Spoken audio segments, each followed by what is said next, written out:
美国公布2025年上新的国家安全战略，其中唔若讲到台湾被解，佮强调讲会透过军事力量甲盟友合作来阻止中国攻击台湾。咱的总统赖清德嘛伫社群刊文，感谢美国来维护台海安全。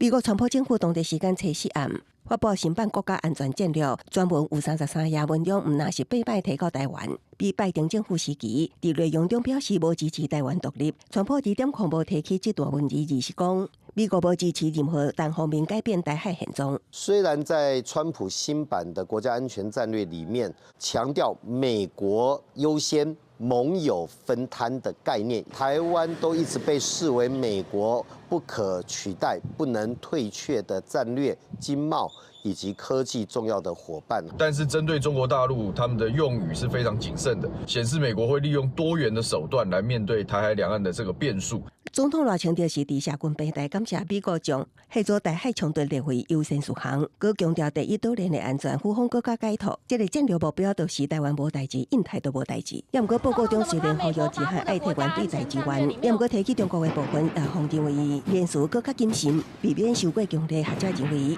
这是接应老罗斯福总统的战略技术，无直接指责中国，却也做好所有上歹的准备。